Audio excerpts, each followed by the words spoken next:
अच्छा जी, moving on. खबरें तो आपको पता ख़त्म नहीं होती, तो आपको बताएं कि 29 अप्रैल को इस्लामाबाद की एहतसाब अदालत ने नैब के LNG रेफरेंस में साबिक वज़ीर आज़म शाहिद खाकान अब्बासी और साबिक वज़ीर ख़जाना मिफ्ताह इस्माइल समेत तमाम मुल्ज़िमान को बरी किया और नैब ने शाहिद खाकान अब्बासी के खिलाफ LNG रेफरेंस वापस लिया। ये भी बड़ी बात होती है, अक्सर चीज़ें वापस नहीं होती, अब हो रही हैं। वाज़ेह रहे कि नैब ने इसी केस में 2019 में शाहिद खाकान अब्बासी और मिफ्ताह इस्माइल को गिरफ्तार किया था। नैब ने रेफरेंस में कौमी ख़जाने को 21 अरब रुपए का नुकसान पहुंचाने का दावा भी किया था और इस फैसले के बाद मिफ्ताह इस्माइल ने एक्स पर अपने ख्यालात का इजहार करते हुए कहा कि दिखा रहे हैं हम ये जी, दिखाएं साथ साथ। उन्होंने कहा जी, पाकिस्तानी सियासत में फिक्री ईमानदारी और अखलाकी जुर्रत का फुकतान है। नैब केस में बरियत के बाद मुस्लिम लीग नून के किसी भी रहनुमा ने मुझे या शाहिद खाकान को अवामी सतह पर मुबारकबाद नहीं दी। दूसरी तरफ PTI के किसी रहनुमा ने मुझसे या शाहिद खाकान से इस केस में की गई नाइंसाफ़ी और हर्जा सराई पर माफ़ी नहीं मांगी। बड़े स्ट्रॉन्ग स्टेटमेंट इन्होंने दिया है। बिल्कुल। अच्छा, अब मिफ्ताह इस्माइल के शिकवे पर PTI का कोई रहनुमा मुआफ़ी तो क्या मांगता और ये क्या तस्लीम करता कि भाई आपके साथ हमारे दौर में ज़्यादती हुई। PTI पंजाब के सदर हम्माद अजहर ने उल्टा मिफ्ताह इस्माइल साहब पर तंज के तीर बरसा दिए। ये भी आप देखिए, सब कुछ आपको पता ना कि ये एक्स पे हो रहा है। किसी भी इंसान के साथ, उन्होंने कहा जी, किसी भी इंसान के साथ सबसे बुरा ये होता है कि उस पर किसी जुर्म का गलत इल्ज़ाम लगाया जाए और फिर उसकी किरदार कशी की जाए और उसे मुकदमात की मुश्किलात का सामना करना पड़े। लेकिन मिफ्ताह भाई, आपने उन हज़ारों लोगों के लिए आवाज़ नहीं उठाई जिन पर 9 मई के बाद भी गलत इल्ज़ामात आयद किए गए या कैद में डाल दिया गया या तशद्दुद का निशाना बनाया गया। फिर उसके बाद जवाबन मिफ्ताह इस्माइल ने रद्द-ए-अमल देते हुए एक्स पर ही लिखा कि हम्माद भाई, मैं आपसे बहरहाल बेहतर रद्द-ए-अमल की तवक्को रखता था। अल्हम्दुलिल्लाह मैं आपकी काबिलियत और साख पर यकीन रखता हूँ। मैं आपसे ये भी तवक्को रखता था कि आप फिक्री ईमानदारी और अखलाकी जुर्रत का मुजाहरा करेंगे, लेकिन आपने ऐसा ना करने का इंतखाब किया।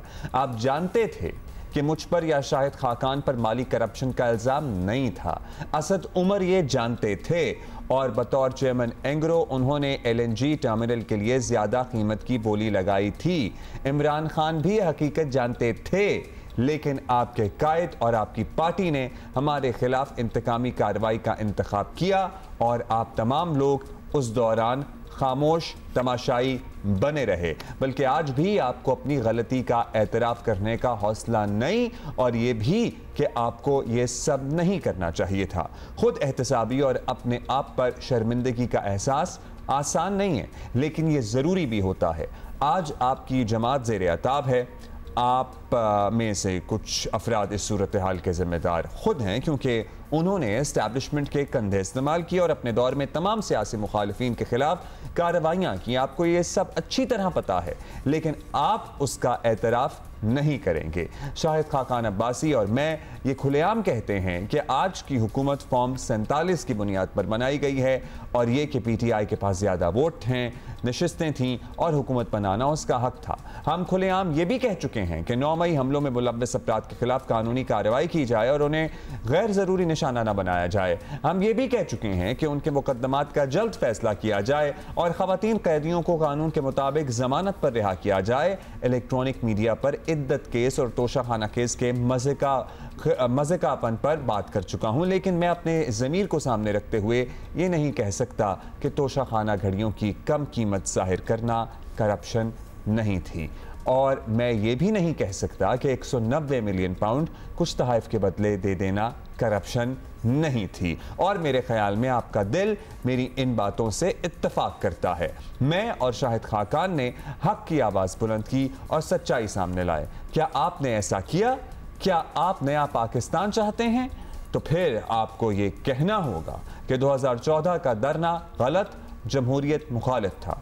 आपको कहना होगा कि नवाज शरीफ को तनख्वाह ना लेने पर नाअहल करना गलत था। आपको मानना पड़ेगा कि मुस्लिम लीग नून और PPP के कई बेगुनाह कायदीन को पाबंदे सलासल करना गलत था।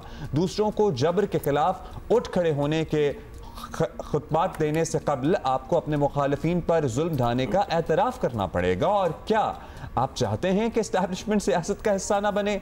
तो फिर सिर्फ और सिर्फ इस्टेब्लिशमेंट से मुज़ाकरात का आलाप बंद करें और अपने सियासी मुखालिफिन से बात करें, उन्हें अपना दुश्मन नहीं बल्कि सियासी मुखालिफ समझें।